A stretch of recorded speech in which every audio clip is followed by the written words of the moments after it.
Hey there, Postal here. So today we are looking at, there's an update in World of Warplanes. Well, that's crazy talk, right? We're also going to take a look at some premium shop stuff, get my opinion on it. But let's head right into the big discussion. Update 2.12. It is out now, but the biggest part of it isn't going to be available till next week. So, update 2.1.2 introduces the American Grumman F5F Skyrocket Heavy Fighter new experimental equipment, a unique supply crate, as well as an increased chance of rewards drop for existing supply crates. From November 16th, the game will host Crimson Dawn, a global event. Here you'll see the return of the bomber escort, invasion, and attrition modes, in which you try to retrieve a common goal together with other players. Reaching this goal will double the number of supply crates that you can receive. In these supply crates, you can find operation orders to obtain the brand new Heavy Fighter, as well as many other rewards. So let's look at the full description. So the new aircraft, it's an F5F Skyrocket. Actually, let's go back here. The Skyrocket is a nimble and maneuverable American Heavy Fighter. Okay, cool. The high-speed characteristics help the aircraft immediately intercept most targets. Wait, what? So you're maneuverable with high speed. At the same time, the maneuverability of the F5F is closer to light aircraft, which makes it more comfortable when performing maneuvers. So to me, this sounds like it's a multi-roll, basically, like a fast multi-roll. The armament requires accuracy when firing and allows hitting targets at medium distances. So very inaccurate guns is kind of what it sounds like. Let's see. So it's designed U.S. Navy as an interceptor, built in conjunction or designed in conjunction with the F4 series, which they actually developed, and so they abandoned the F5F. Well, all right, cool. The plane itself looks like they built a friggin' wing with two ginormous engines and slapped a fuselage on it. So yeah, I mean, it just looks like it'd be fast, for this tier, just because of the way it's built. It has two 23mm cannons on the hub, on the cowling. That's odd. 23mm is not a normal... I don't think there's any other planes, American planes, that have that caliber. And it has 4 100-pound bombs, so nothing like crazy big. So I assume there's going to be a really long load time. Does it even show here? Really long reload time for the bombs. Yeah, it doesn't say. And because that's just American Heavy Fighter 101 is long reload on everything that does ground damage. 23mm cannons are probably really inaccurate. And there's only 2 of them. This is a weird looking plane. Just a weird sounding plane, right? So we'll have to see. These are words mean nothing, kind of. It says it's maneuverable and high speed. I can't imagine it being both, just because typically you're one or the other, right? Maybe it's kind of like a similar to a Ki 45, the Tier 5 Japanese heavy fighter that's kind of fast, but very, very maneuverable for a heavy fighter. Maybe it's something similar to that. I don't know. We'll see. Kind of, I don't know, excited is the right word, but, I'm looking forward to that plane. Free premium planes are always a good thing. Crimson Dawn event. So I don't know if you remember this event from back in the day. I like this event because win or lose, you got a lot of silver, you got supplies, you got all kinds of stuff. Some of those flippin' bomber events, holy cow. All right, so the details. From November 16th to December 20th, the game will host the Crimson Dawn Global event. Here you'll see the return of the bomber escort, invasion, and attrition modes. The event will be divided into 4 stages, and each stage will have 2 identical phases. The first one will last from Thursday to Friday, and the second one from Saturday to Sunday, so like the previous event.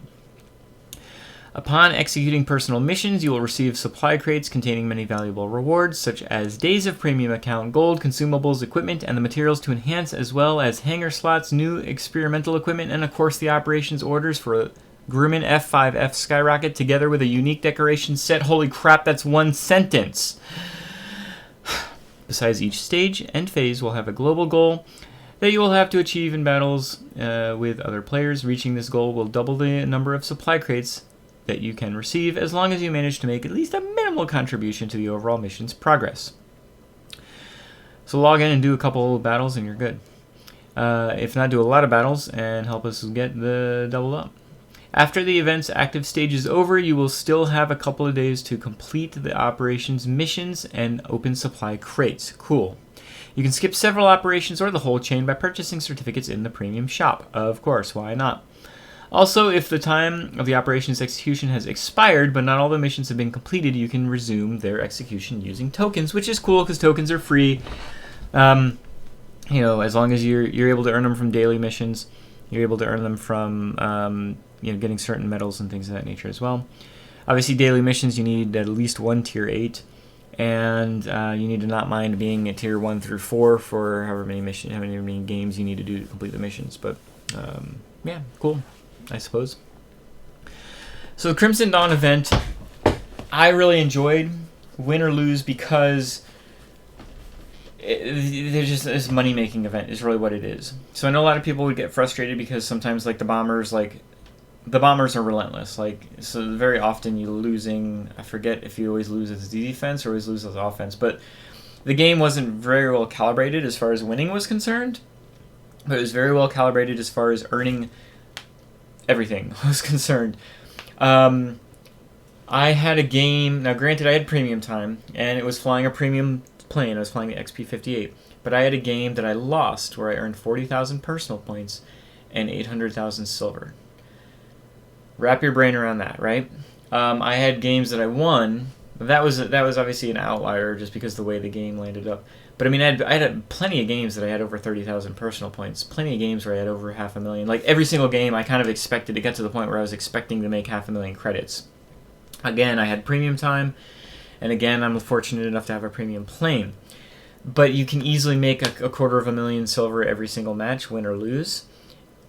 That's a significant thing, right? Like silver is hard to come by sometimes, and so win or lose, the Crimson Dawn event is good for earning silver, and so I'm excited about that. I do have somewhere in my files old gameplay of this particular event. I'll see if I can find it and post it for a Throwback Thursday this upcoming Thursday. We'll see. Let's keep our fingers crossed. Yeah, because that'd be cool.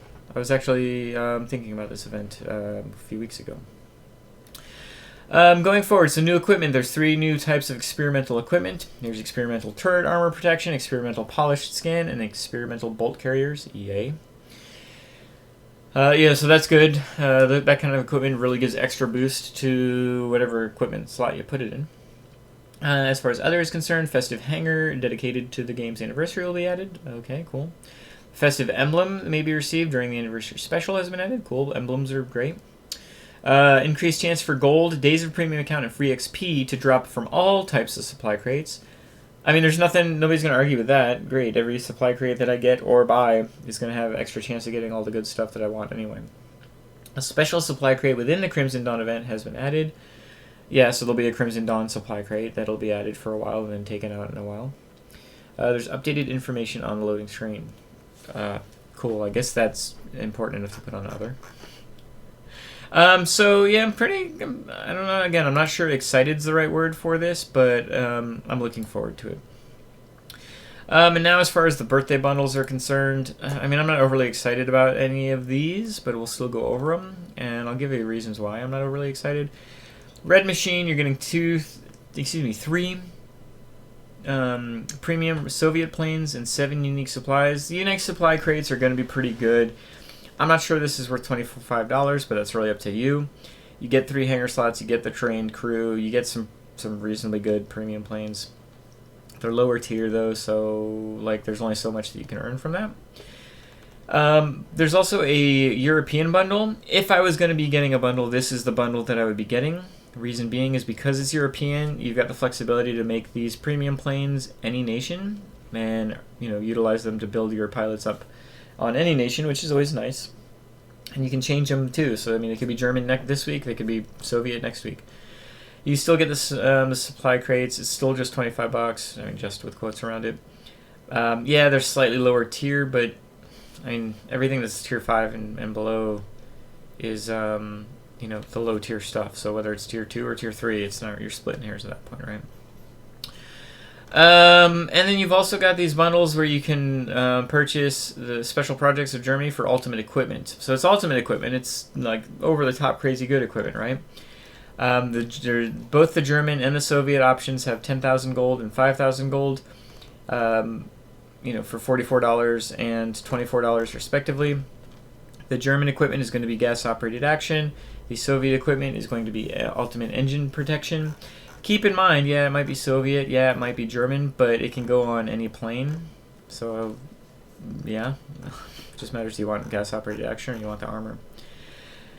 It's up to you if that's relevant to you. If you're really trying to overpower your planes, then ultimate equipment, especially the equipment that's specialized to those nations, is definitely going to put you there. Last but not least is the November deals. A couple things about the November deals. It's the same as every month, right? So you got the 30 days, of the premium time. You've got a bunch of different supply crates, just up until $70 worth of supply crates. Now, granted, the supply crates are going to get you a lot of good stuff. You're probably going to get, if you spent a lot of money, you can get at least 30 days worth of premium time just from the crates. You're going to get premium planes just from the crates. Can't guarantee you're going to get premium planes or a bunch of premium time from the small bundle. But if you spent a lot of money on the big bundle, you're almost certain. There's 40 crates. You're almost certainly getting at least one, if not a handful of premium planes, lower tier usually. And you probably will get about 30 days worth, if not more, of premium time with a $70 bundle. But god dang, it's $70. My opinion of all these, the premium time is going to be your best value. It's $13 for 30 days. You also get 500 gold out of it. Premium time in World of Warplanes is usable on all 3 of the World of platforms. Meaning, if you play World of Tanks, if you play World of Warships, the 30-day premium time here actually works on all 3. But even if it didn't, if you're grinding lines, having the premium account goes a long way. You get a lot more silver and you get a lot more experience. The grind is a lot quicker. You can get up to some of those really good higher tier planes. It's up to you if that's really relevant. Again, this is my opinion that the premium time's the one that's worth it. But you have to determine if that's even worth it for you in the first place. If you're not in a rush, the World of Warplanes is pretty economically friendly. Like, you don't need a premium time to earn enough silver and continue the grind. It just matters how quick you want to do it. So, all right. So that's my overview of the most recent news articles for World of Warplanes. Are you excited about the Crimson Dawn event? I know I am, just because it's a little different, but also because there's a lot of potential in it. It can be fun, it can be annoying, but it can be a lot of fun. I used to get aces just because there's so many flippin' things to kill in Crimson Dawn. Like, you get aces all the time. I think the highest I got was like 40 or 42 kills in a game, and most of those were probably bombers because it was only like XP58 or F2H or something like that. Crimson Dawn event is really good for heavy fighters and regular fighters. A certain multi-rolls can be good. And if you're flighted up, if that's a word, with somebody, a GA or a bomber can be a good thing because you can have somebody, like, you can help take over sectors, and you can have your buddy help protect you a little bit because you will be a focus in these modes. So yeah. Anyway, I hope you're looking forward to it. I certainly am.